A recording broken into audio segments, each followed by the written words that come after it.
Imagine un homme. Un homme dont la force dépasse tout ce que tu peux imaginer.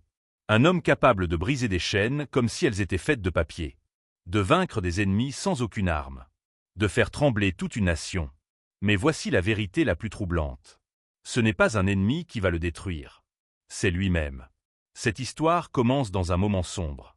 Le peuple d'Israël vit sous l'oppression. Les Philistins dominent, contrôlent, écrasent. La peur est partout. L'espoir semble disparu. Mais même dans les moments les plus sombres, Dieu agit. Dans un petit foyer, une femme vit avec une douleur silencieuse. Elle ne peut pas avoir d'enfant. Dans cette culture, c'est une grande souffrance. Chaque jour est un rappel, chaque regard, chaque silence. Et puis, un jour, tout change. Un messager de Dieu apparaît devant elle. Une lumière douce, mais puissante remplit l'espace. Il lui dit quelque chose d'impossible. Tu vas avoir un fils. Mais ce fils sera différent. Il devra être consacré à Dieu dès sa naissance. Il ne devra jamais boire de vin. Et surtout, ses cheveux ne devront jamais être coupés. Car cet enfant aura une mission. Commencer à délivrer Israël. Quand cet enfant naît, la joie remplit la maison.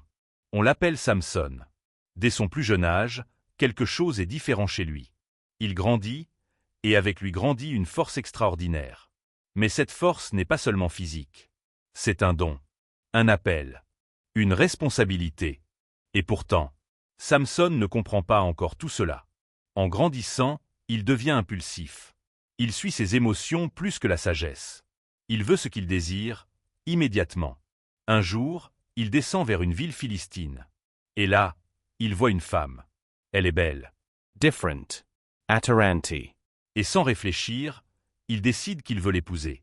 Ses parents sont inquiets. Pourquoi choisir quelqu'un parmi nos ennemis? Mais Samson insiste.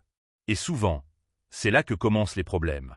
Sur le chemin, quelque chose d'inattendu arrive. Un lion surgit. Un moment de tension. Un instant où tout pourrait s'arrêter. Mais l'Esprit de Dieu vient sur Samson. Et avec ses mains, il déchire le lion. Comme si ce n'était rien. Ce moment montre une chose claire. La puissance de Dieu est avec lui. Mais ce n'est que le début. Lors du mariage, Samson propose une énigme. Un défi. Un jeu. Mais les Philistins ne jouent pas honnêtement. Ils menacent sa femme. Ils la manipulent. Et elle cède. Elle trahit Samson. Quand il découvre cela, quelque chose en lui explose. La colère prend le dessus. Et à partir de là, sa vie devient un cycle dangereux. Il s'avenge. Encore et encore. Il agit sans réfléchir. Sans contrôle.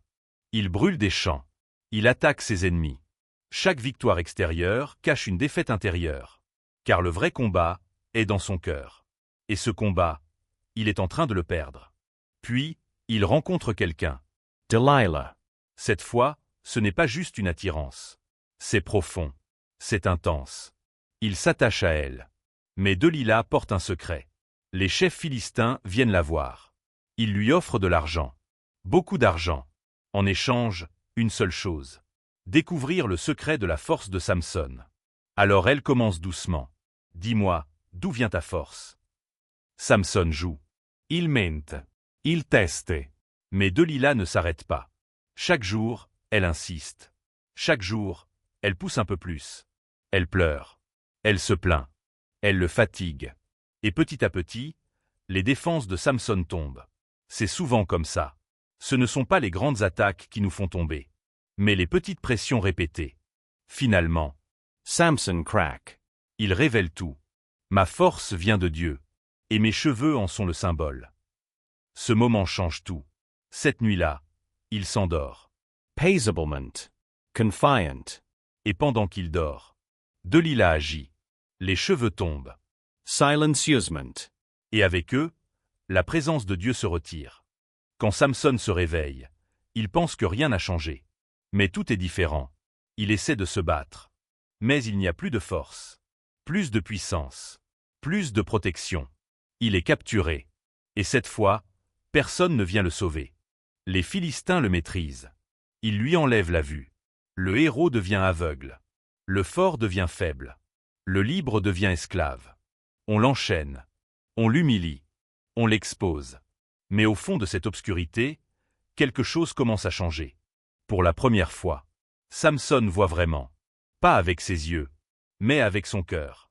Il réalise ses erreurs, ses choix, son orgueil. Il comprend qu'il s'est éloigné de Dieu. Et lentement, quelque chose renaît. Ses cheveux repoussent.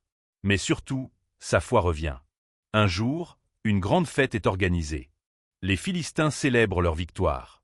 Ils rient, ils chantent, et ils veulent montrer Samson comme un trophée, un symbole de leur puissance. Ils le font venir. Aveugle, mais pas vaincu intérieurement. Fatigué, mais réveillé spirituellement. Il demande simplement à être placé entre deux piliers. Personne ne se doute de ce qui se prépare. Alors, dans le silence, il prie. Une prière simple. Sincere.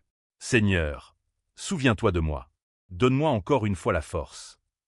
Et Dieu répond. Une dernière fois. Une dernière chance. Samson pose ses mains sur les piliers. Il respire profondamente. Ce moment est différent. Ce n'est plus la colère. Ce n'est plus l'orgueil. C'est un acte de foi. Il pousse, de toute sa force. Et les piliers commencent à bouger. Le sol tremble. Les murs craquent. Et en un instant, tout s'effondre. Dans cet acte final, Samson accomplit sa mission. Il détruit ses ennemis. Mais plus important encore, il retrouve Dieu. Cette histoire nous montre quelque chose de profond. Tu peux avoir un grand potentiel, et quand même te perdre. Tu peux être fort à l'extérieur, et faible à l'intérieur. Mais peu importe jusqu'où tu es tombé, tu peux revenir. Samson a shoot. Mais il n'a pas été abandonné. Et toi non plus. Parce que la vraie force ne vient pas de toi. Elle vient de Dieu. Alors la question est simple. Où cherches-tu ta force aujourd'hui? Si cette histoire t'a parlé, reste connecté pour découvrir d'autres récits puissants. Parce que certaines histoires ne sont pas seulement à écouter. Elles sont là pour te transformer.